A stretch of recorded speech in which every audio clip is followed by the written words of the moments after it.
to the To Your Health podcast, your go-to source for everything health, wellness, fitness, and the latest in medical insights.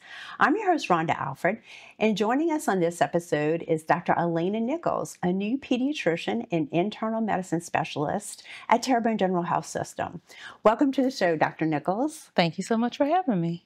Well, let's get started with you telling us a little bit about yourself and your role at Terrebonne General. I'm new to Houma, been here for 2 months, moved here from Birmingham, Alabama. That's where I went to residency, but originally from North Louisiana, a very small town there, 450 people, so really big metropolitan. But am here at Terrebonne practicing as both a pediatrician and internal medicine physician. I understand you studied law and you were a practicing lawyer. What made you transition to become a physician? You would think that I'd have that answer down because that is usually the first question that people ask me, like, what in the world made you go back? Right. So yes, I was a criminal defense and family law attorney in Atlanta, Georgia for about 5 years. You know, I've loved being in the courtroom. I loved advocating, but so many of my clients had undiagnosed or untreated mental disorders. And it was something that I saw over and over again.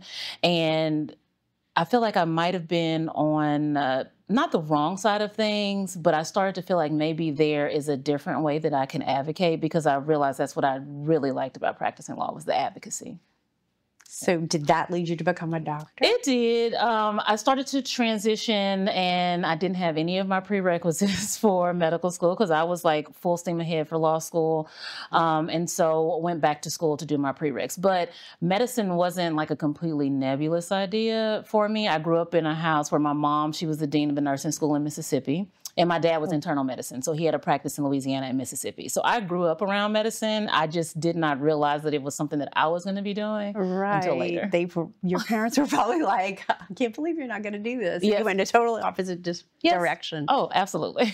So why did you decide to go into pediatrics and internal medicine? You couldn't make it easy, right? And stay with one thing. It's exactly what my mom said. She's like, of course, you picked that. I had no idea that internal medicine and pediatrics was a thing until medical school and my clinical rotations. My very first rotation was pediatrics, and I loved it. And the senior residents on my team were med-peds. And I was like, what is that? Like, what does that mean? What does it stand for? But I loved on pediatrics the way they seemed to be the people in the room that were very calm. They were able to think a little bit outside of the box when dealing with the pediatric patients. And I love that.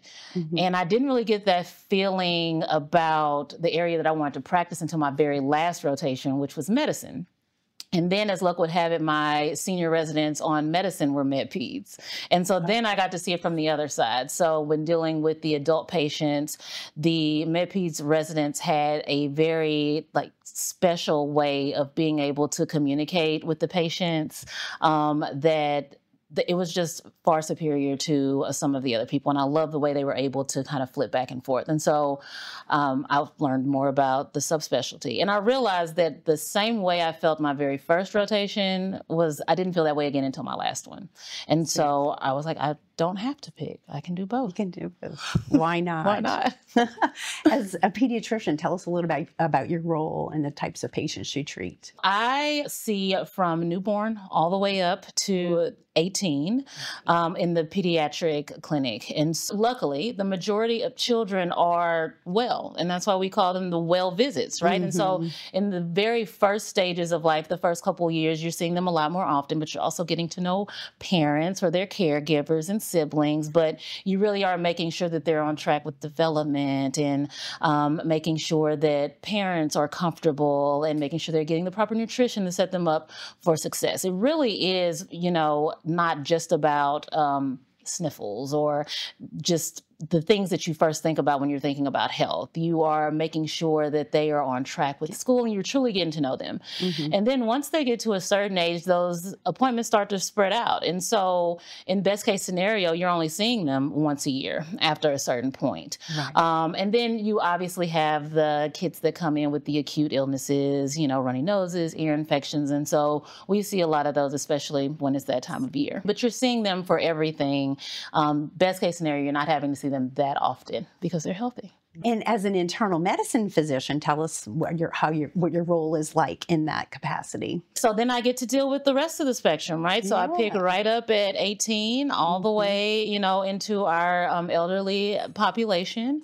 And, I think that coming to a new place and practicing, I am able to care for people who may not have had a primary care physician in a while. And so what I like patients to know is that when you come in that first time, I am someone who wants to get to know you as the person, not you as the different disease processes that you may have going on. And so it may take a couple of appointments to get everything under control, to get everything squared out, to see where we are with our wellness visits, to see what screenings we're behind for or that are coming up, to see what our blood pressure has been and what our, blood glucoses have been. So for me, if it's my very first time meeting them, it may take 2 or 3 sessions for us to fully get to the point where I can then start spacing them out and seeing them as needed. What are some of the most common conditions you see in your adult population? We see a lot of hypertension. We see a lot of diabetes. I think that is probably our biggest population when we're talking about chronic illnesses. We see a lot of people who are struggling with weight. And so even if they don't have the comorbidities that come along with that, they are coming because they want to prevent that, right? And because they see what it looks like when it does progress to that point. And so I think those are probably the biggest things. We see a lot of, pulmonary issues, whether it's diagnosed COPD or asthma, or just chronic cough in between. It's typically your bread and butter, and I think that's pretty common in the South. Well, we like to eat and drink around here. So. Absolutely. I'm not going to be the person that's going to say, you better not ever do that. I don't think that that's realistic. I try to have a motto of truly meeting patients where they are, right? Coming in, trying to start with a clean slate, knowing that if there's something that I do need to tell you that's important, we're going to have that conversation, but also understanding that we're human. Right. And so you really do have to understand people and meet them where they are and try to make decisions that they're going to trust you and we're going to be able to move together, move forward together. Ultimately, the goal is their health. Right. And so you really want to be a partner in that. Yes. And how has your training, since you're trained in both areas, enhanced patient care and how you care for your patients? I think that what I truly appreciate and what I have been able to find is the same thing that I saw in my senior residents, right? Like when a mom comes in, and I don't think that it's just the training, but also just life in general. When I started training, my children were 5 weeks old, right? And so I was learning medicine and going through medicine, going to doctor's appointments, right? So I think that being on the pediatric side, being able to relate to mom, because I know that mom could be one of my patients right across the street, right? And understanding that when we're coming in, you have to give parents grace. Their kids are sick, right? And they want what's best for them. So kind of keeping that in mind. But then also going to the adult side and realizing some of the tools that I learned with dealing with children, not saying that adults are children, but some of that compassion and having some of that patience that you learn dealing with kids that are climbing over you and rolling over you when you're trying to examine them, some of those skills do come in handy on the other side. And so I think that there are just some traits, some characteristics, some skills that you just kind of naturally pick up when you're dealing with one population that translates over to the other side. Yeah, we're all alike for the most part. No, right? absolutely, absolutely. And yeah, so how do you stay current with both practices? It is definitely a juggle. So my training is a 4-year program. And so typically pediatrics is 3 years by itself and internal medicine is 3 years. They combine that and make it 4 years and cut out a lot of the extra stuff, a lot of the extracurriculars. And so you kind of get into this motion. Our program is set up where every 3 months you flip from the adult side to the pediatric side. And so you're constantly going back and forth, which is why when I was searching for what my next step would be, I wanted a position where I would be able to, within a week, see adults and kids, because it forces me to stay on top of things, right? I am going from a day with just adults to a day with just children. And some of my days are split between adults and kids. And in doing that, I am forced to stay on top of the most common ailments with children, just as much as I have to stay on top of how the changes that are happening with chronic conditions that affect adults, because there are some differences between the two, right? And then our governing boards require us to, just like there are requirements for questions and staying on top of things and getting your continuing medical education. On one side, I have those requirements on both sides. So there's always someone behind me that's making sure that, hey, are you staying up to date on everything that's on the pediatric side that's going on, as well as everything that's on the medicine side? And so why are well visits so important for pediatric patients as well as adults? So that's a really good question. And I think there is a misconception or maybe a little bit of confusion more so on the adult side than there is on the pediatric side. So on the pediatric side, we hear well visits.